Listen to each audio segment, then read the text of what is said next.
Hello again. So we are here with the Hydronic, the 5 kilowatts one. This is the second generation heater, and I know it seems like a mess here, but this is the only way I can test the heater before opening it. I do have test benches for water heaters and so on, but I cannot keep all the cables connected there on the bench because there are so many type of heaters and it wouldn't make sense. So what I do, I keep an installation kit for most of the heaters that we sell, and I also have one for the really old DLCs. I think I used it once or twice. We also have one for the Hydronic one, and so on. You get the idea. And if we repair the heater and want to test it, we can move it on this test bench. As you can see here, we have hoses for the smaller heaters, not only the big ones. So I have everything connected here, as you can see, the diagnostics. So it's actually a universal cable harness, it's nothing special. We have the pump right here, the water pump, and also the fuel pump, the heater, and that's it, connected to the battery. And I already opened the diagnostics window.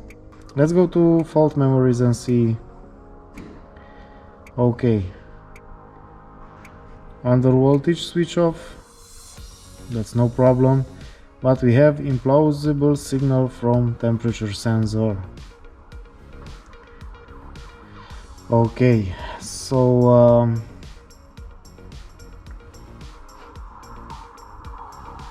let's see some measured values here. Alright, so we have a lot of sensors selected here, and it had to do with temp sensors. So we will deselect all of these because I don't think we need them all. Yeah, and we can see something on the flame sensor, surface sensor. So a lot of errors from the sensors, which has me thinking that is it really the sensor the problem, or is the electronics? Now why can we, okay, let's stop. Alright, it looks like it comes to its senses. It's working a little bit slower because now we have the flame sensor, a trend value we don't care about, control sensor, surface sensor. Yeah, now this I think this is the problem.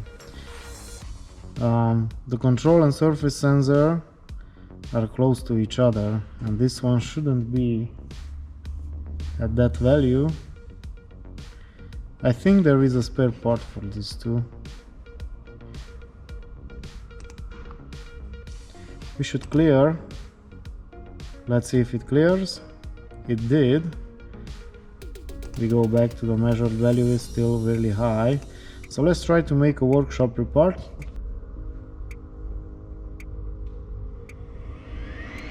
The fan is working.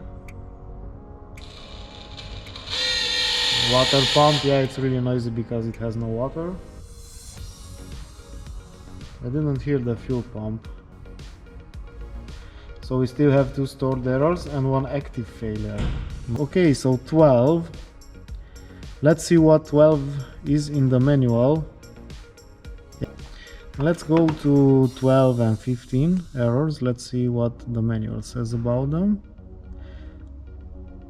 I didn't repair so many units like this, and usually it was the burner, not this. Okay, so check the water circuit. Temperature at overheating sensor bigger than 125 degrees, and we have I do not recall now how many degrees we have here. Yeah, 130. So it looks like we have a problem. Could be with the sensor, or could be with the electronics itself. I'm hoping it's the sensor, because if not, the electronics is quite expensive. And let's see if we can see that sensor. And I think this one goes into the water, and this one is the surface sensor here. So we have the heater here, the sensors are here, and we will just try to plug them in. The problem is, I think this plug has a lot of more things plugged in it, so I think here's the glow plug, also maybe the flame sensor, but we are interested in that other one, so I think we need to open everything up here.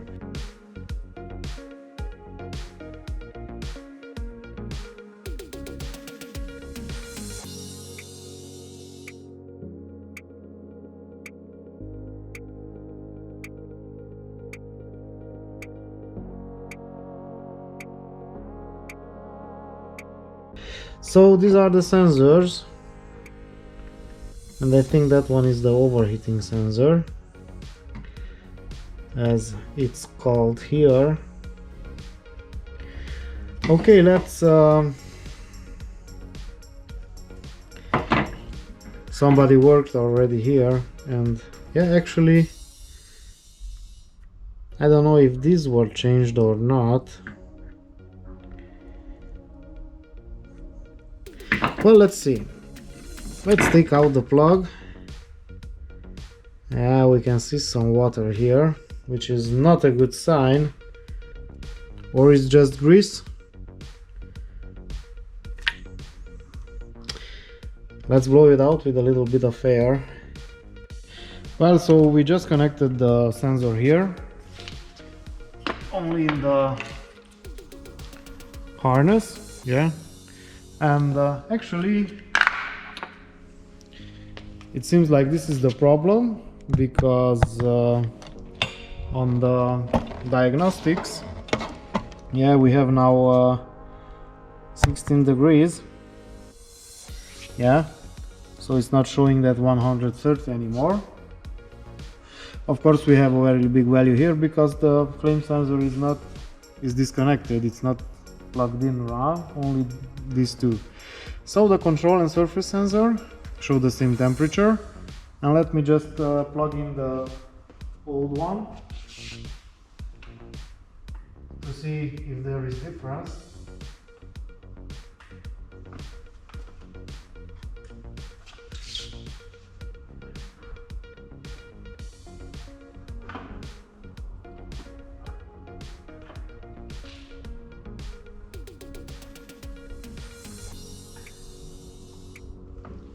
Okay, so the old one is back, and yeah, you can already see it's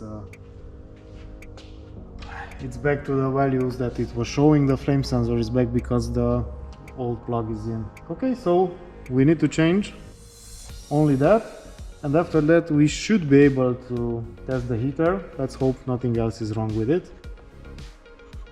The way to do this is by having these two tools, these two contact releasing tools.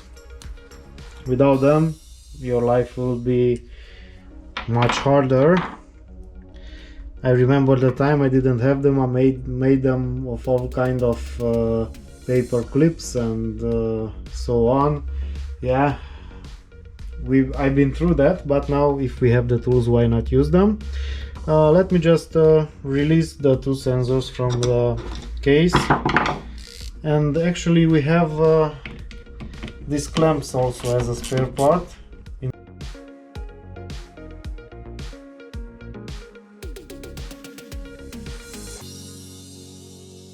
Okay, so not to have to look in the manuals, I will take them out one by one and just put them in the new plug. So this one I got out from here. Let me check if I have the good orientation. Yeah, this is probably from the gold plugs.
Well, I have the heater mounted on the test bench, and we have the hoses, the inlet, the outlet, and so on. We have connected the water pump, the fuel pump, everything. There's just a little bit of water on the ground because in one of the hoses there was a little bit of water remaining. So I will go to the laptop and start the heater from Diagnostics, and let's see if everything is as it should be.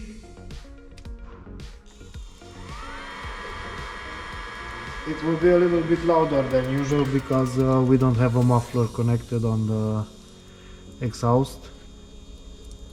I mean, if it will start, I'm not sure. Let's see. Okay, I can hear the fuel pump ticking, and it looks like it's starting.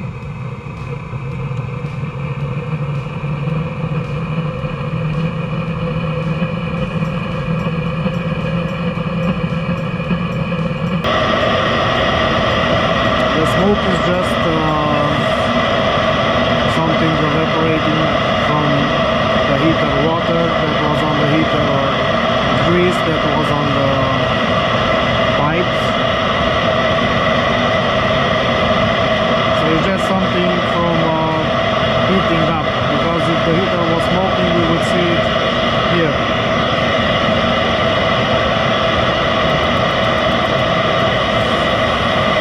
Okay, let's leave it running for a while and see what happens.